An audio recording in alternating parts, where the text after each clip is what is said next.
Pour travailler sur des fichiers images, on utilisera le sous-module image du module PIN, mais pour cela, il faut avoir préalablement installé la librairie Pillow. Vous ouvrez donc une feuille Jupyter, vous tapez cette instruction-là et vous l'exécutez. Vous aurez un autre message que celui-là, étant donné que la librairie Pillow était déjà installée sur mon ordinateur. Une fois ceci effectué, on n'aura plus à le faire. On ferme donc ces feuilles Jupyter. J'ai ouvert ici une feuille Jupyter dans laquelle j'ai importé le sous-module image du module PIN dans un dossier dans lequel j'ai également mis 2 fichiers images. Nous allons maintenant voir les quelques outils du module image que nous allons utiliser. Vous pouvez accéder à une documentation sur le module image à cette page-là. Vous allez y trouver toutes les fonctions du module image, puis toutes les méthodes que l'on peut appliquer à un objet image du module image, et enfin tous les attributs des objets images du module image.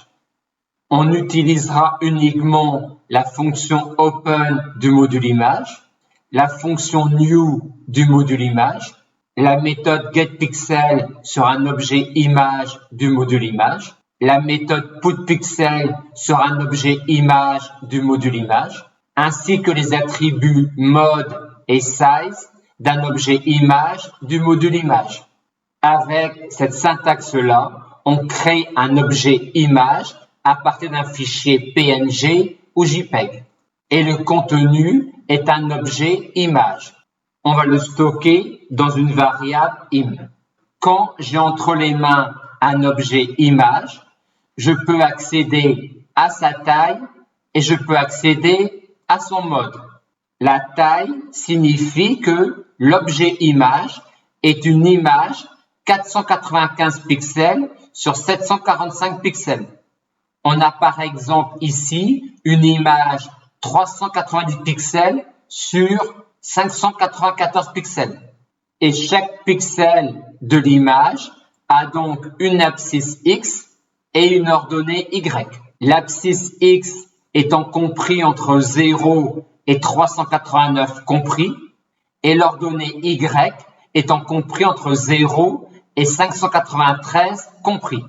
Concernant maintenant l'attribut mode, pour l'objet image associé à ce fichier-là, j'ai eu comme mode le mode RGB. Par contre, si je demande l'attribut mode pour cet objet image-là associé à ce fichier image-là, je vais obtenir comme mode le mode L.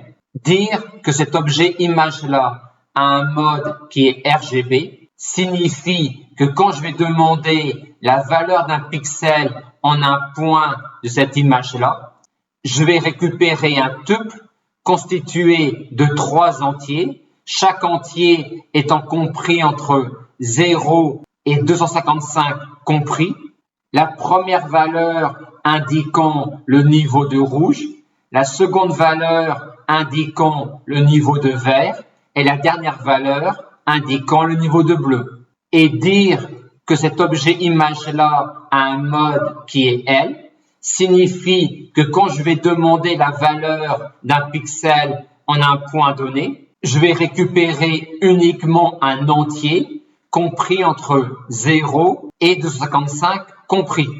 Im2 sera alors un objet image en nuance de gris. La valeur en ce pixel-là sera alors 0 et plus on ira vers des pixels clairs, plus on se rapproche de 255. Nous avons vu au passage la méthode getPixel qui s'applique à un objet image et qui prend en argument les coordonnées du pixel en lequel vous voulez connaître la valeur. On a ici une documentation sur les différents modes possibles. On a déjà vu le mode RGB, le mode L.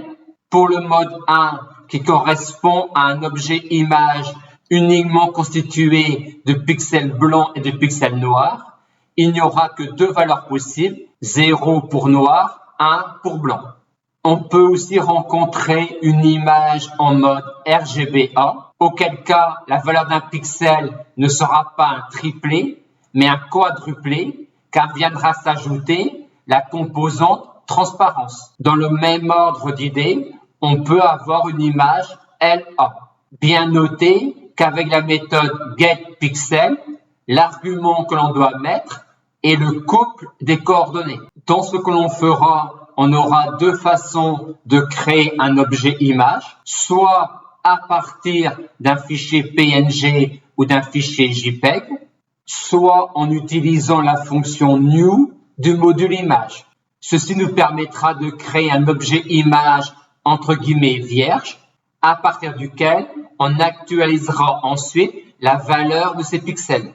Quand vous utilisez la fonction new, il faut indiquer le mode que vous souhaitez pour votre image. En général, ça sera le mode RGB ou le mode L ou le mode 1. Il faudra ensuite indiquer le couple correspondant à la taille de l'image que vous souhaitez créer. Concernant le dernier argument de cette fonction-là, en général, on laissera la valeur par défaut, ce qui nous créera initialement une image en fond noir. J'ai ici stocké dans im3 un objet image vierge entre guillemets en mode RGB et de taille 125 pixels sur 100 pixels. Et on peut utiliser ensuite la méthode putPixel sur l'objet im3 pour actualiser la valeur d'un pixel donné. PutPixel prend en argument le couple XY correspondant au pixel dont vous voulez modifier la valeur et prend également comme argument la valeur que vous souhaitez mettre en ce pixel-là. Ici, im3 a pour mode RGB et donc la valeur en un pixel sera un triplet. Et si je veux créer un pixel rouge, je vais mettre cette valeur-là. Et j'indique ici le pixel dans lequel je veux mettre cette valeur-là. Quand j'exécute cette instruction-là, aucune valeur n'est renvoyée. Par contre, quand maintenant je regarde mon objet im3, je me rends compte qu'à la place souhaitée, un pixel rouge est apparu. J'ai stocké ici dans im4 un objet image en mode L de taille 125 pixels sur 100 pixels.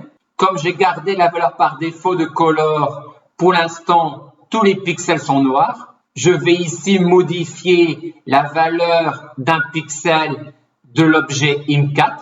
Comme im4 a un mode qui est L, la valeur d'un pixel sera un entier compris entre 0 et 255 compris. Comme je veux mettre un pixel blanc, je mets comme valeur 255. Et quand je regarde ensuite le contenu de im4, je vois bien un pixel blanc qui est apparu à la place souhaitée.